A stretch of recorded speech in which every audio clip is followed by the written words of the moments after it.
Hi, Ange. Yeah, but Any fresh injury concerns last night? Mickey, all right?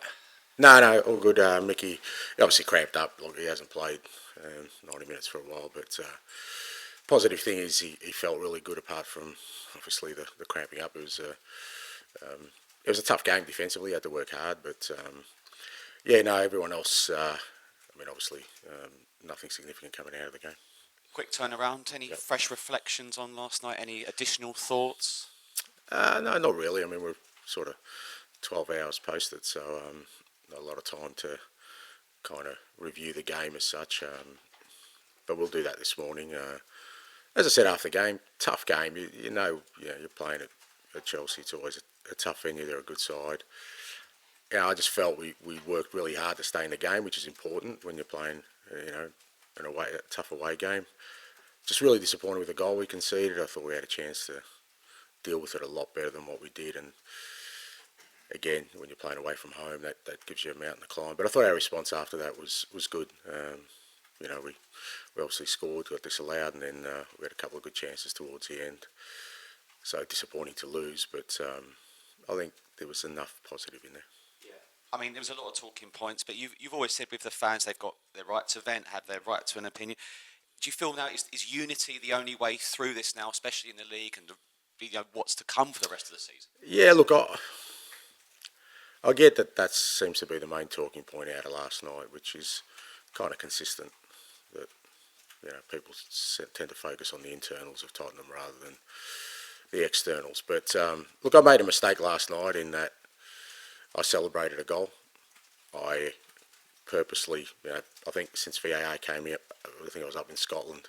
I think the first game VAR came in, there was 4 or 5 incidents. We were standing around and I made conscious decision telling I'm not going to really, I'll celebrate, but I'm not going to really celebrate goals anymore because there's no point. You've got to wait for everything to get checked off. Last night, I just felt we needed something, and getting that goal, which I thought was a cracking goal by Pape.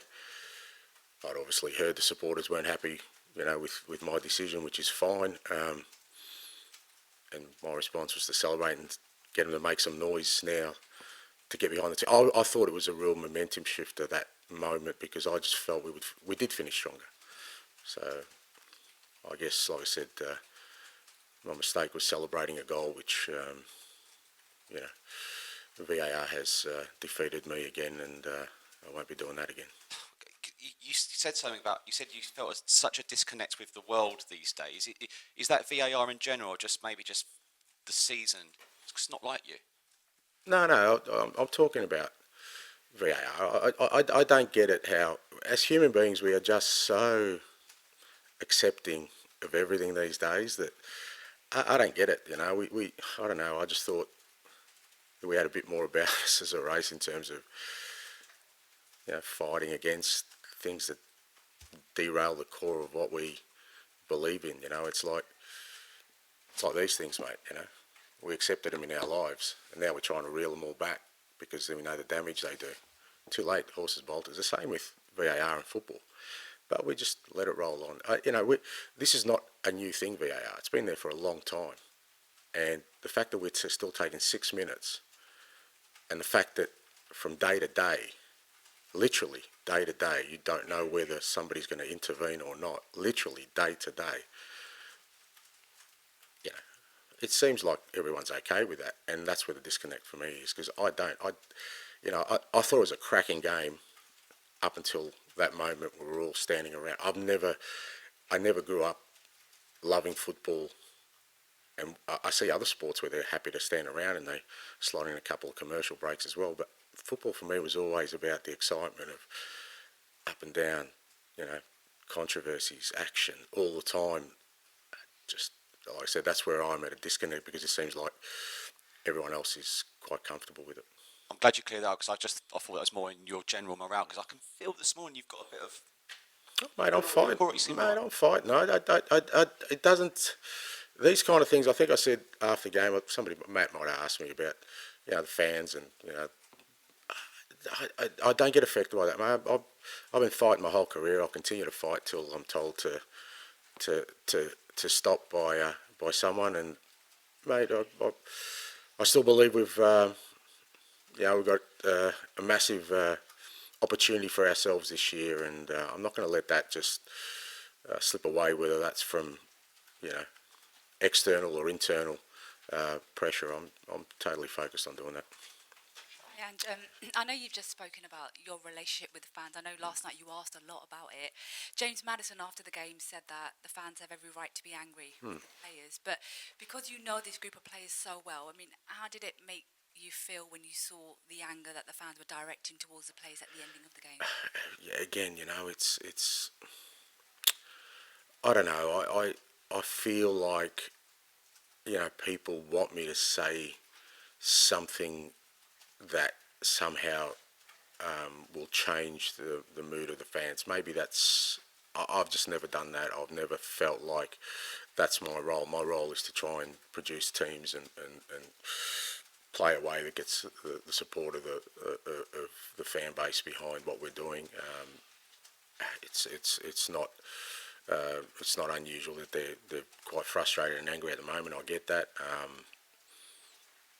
but at the same time, I think if anyone looks at that group of players, I understand the criticism towards me because I think I'm in charge of the whole thing, and I think that's fair enough. But if anyone looked at those players last night and thought they weren't trying, or that somehow, you know, resign themselves to their fate, then I'm sorry, they're not watching the right game. I mean, the players are fighting tooth and nail to try and, you know, address our issues, you know, within a really difficult season, and also, like I said, try and take this massive opportunity that's ahead of us. So, you know, I think it's a little bit unfair to be targeting, you know, the players in this situation.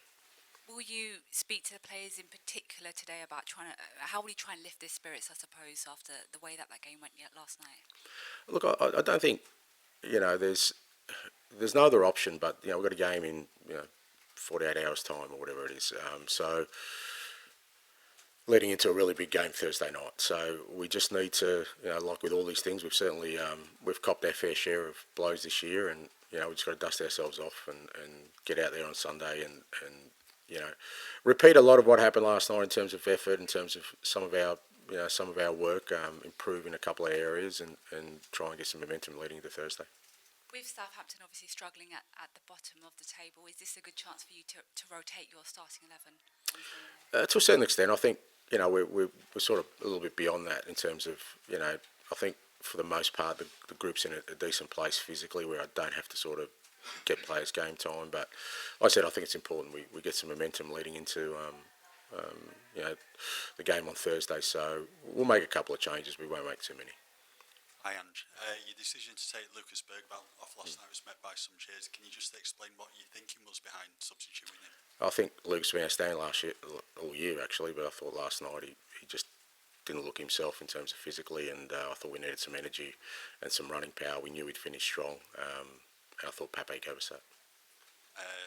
Against Fulham, Archie Gray started in midfield. Is the next couple of weeks an opportunity to play him in what he sees as yeah, look, we want to win games of football, so we'll make those decisions. I think we're past the point of just, you know, looking at developing players right now. I think whether it's Archie or any of our players, all they want to do is try and address our current situation and win games of football, and Archie's a big part of that.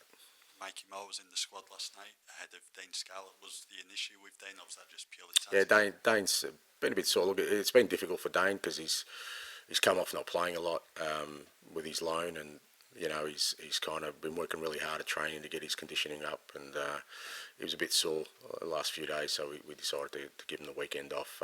Not a major issue. Hopefully he's back training today. Thanks, mate. Hi, Andrew. How are you? I'm good, mate. A couple of minutes ago, you were talking about how when you started watching football, and you didn't see players standing around for a long period of time. Am I wrong to say that I feel like because of VAR and how long it takes, you're kind of falling out of love with the game that you grew up knowing? No doubt. Yeah, it's not the game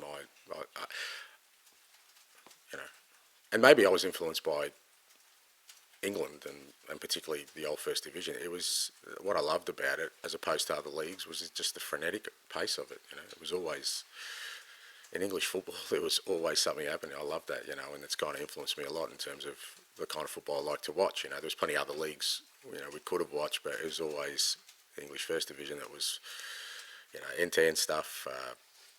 not a lot of teams trying to hold on to wins. It was just everyone going for it.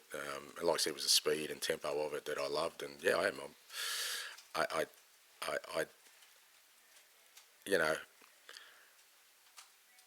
I've tried to sort of design a game plan that has tempo and energy, because I think if you're going to bring people there for an hour and a half of entertainment and engagement, you want them off their seats. You want them, and there was 12 minutes of extra time last night. I mean,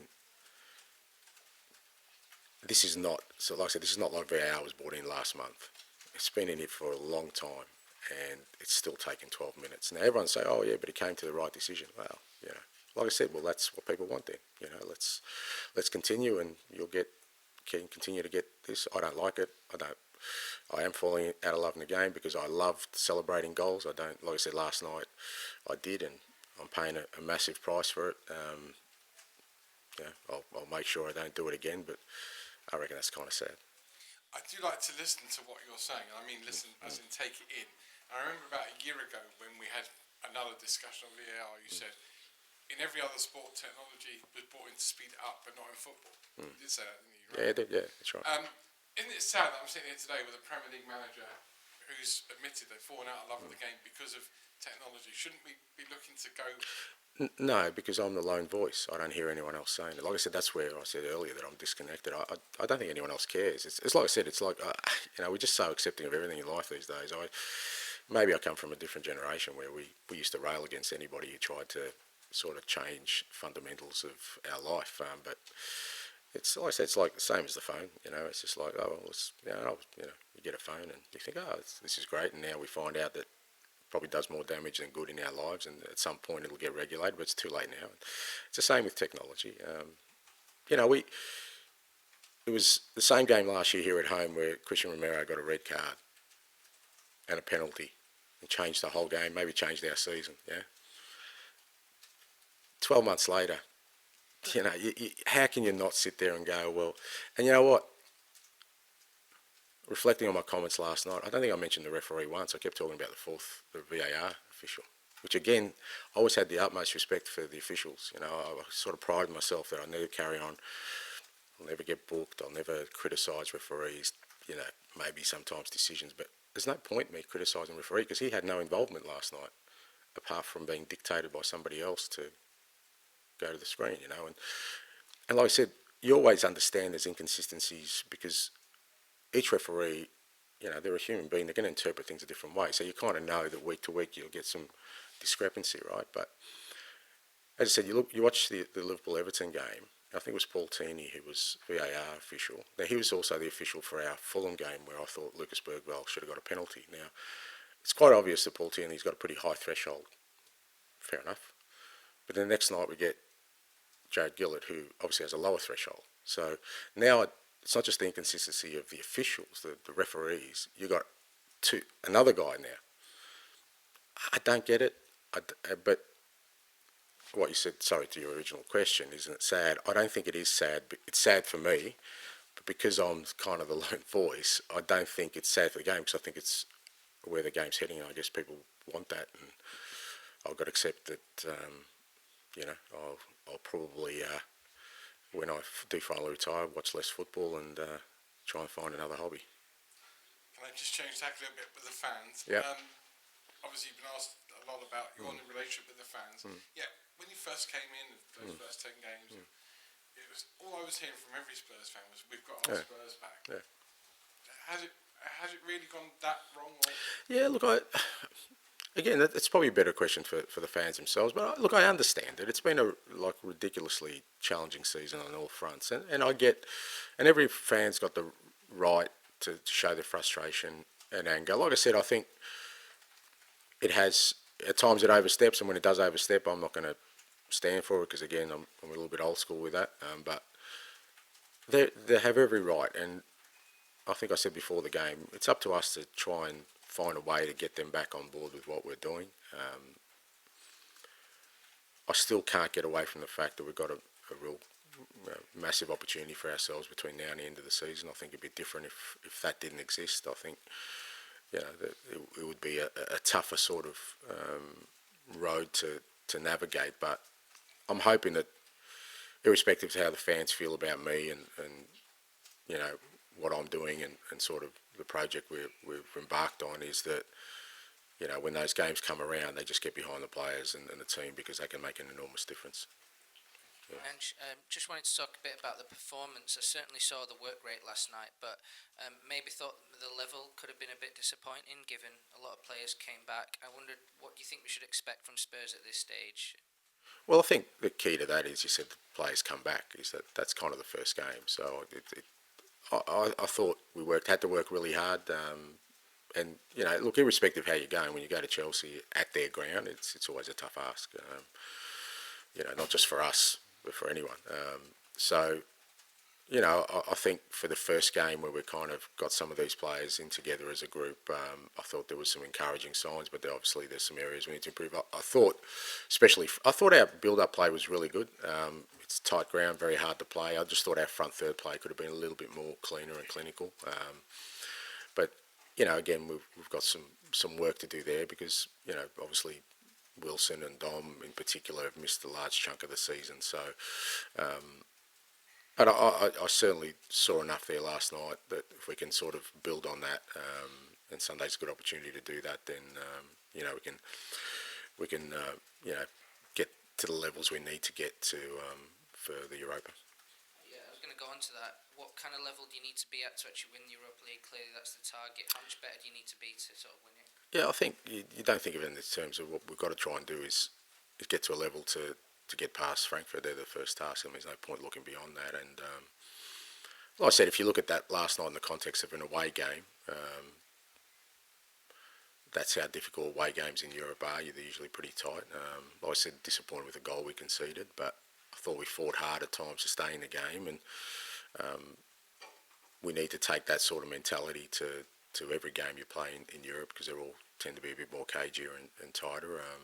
But like I said, improving a couple of areas. Is that a personal goal of yours as well, to sort of remind people that you can put a great team out, and you know, when you have all the players available, all the tools that you need, to sort of show that in the coming months, you know, before the end of the season? Yeah, again, it's not about me showing anything. It's just about, like I said, we have this opportunity before us, where, you know, we're in the quarterfinals of a European competition, so you can't just not understand the significance of that. So we're one of 8 teams that can win a competition. We want to, you know, irrespective of what's gone on before or what's going to happen after, is that, you know what, don't let this opportunity get, you know, slip by us without at least us, you know, being focused on trying to achieve that. Thanks, mate. There'll be a protest before the game on Sunday, and the group change for Tottenham are kind of eager for the sort of the players to get support during the game, but to obviously make their message heard. Are you kind of concerned, though, that the fan base feels quite toxic at the minute, and it could be a toxic atmosphere for the players this Sunday? Oh, look, again, I can't control that. So, you know, as I said before, I'd like to think that, irrespective of, you know, people's feelings right now, I don't think there'd be a Tottenham supporter out there who won't want us to try and win the Europa League. I just can't believe that, you know, that they'd rather us not win to prove a point. So I'm hoping when the game's on, they get behind the players and we create an atmosphere at home. We know that the home game in the Europa League is going to be really important. You know, we had somebody at the Frankfurt game last week, and he said the atmosphere of their ground, that was pretty loud. So we know we're going to face a pretty hostile atmosphere over there. You do that in Europe, so hopefully, you know, we get the same here at Tottenham Stadium and give the lads a boost and give them the leg up they need to get a result. And kind of, I guess, from a team point of view, are you a little bit concerned, kind of attacking-wise, where the team is at the minute? 'Cause it feels like, I think the AZ game, there was, you know, real flashes of brilliance, but kind of over the last month, it feels like the team struggled to kind of break teams down, and it feels quite far away from the team back in sort of October and November. Yeah, to a certain extent. Like I said, I think last night there was elements of that, but you know, again, it's kind of, you know, when I look at, like I said, Wilson and Dom have had a real sort of disrupted season, and again, we haven't had a sort of consistency in that front third to kind of get that cohesion. But you know, that's stuff we can work on, certainly, and I think, the more we play, that's why Sunday's important. We try and get out there and really try and sort of improve in that front third so that we can, capitalise on. Like I said, I thought our build-up play, and look, makes a massive difference to have Romero and sort of Van der Ven out there in terms of our build-up. I thought our build-up play was really good and a really tough ground to play. But yeah, the front third's the area we can certainly improve in.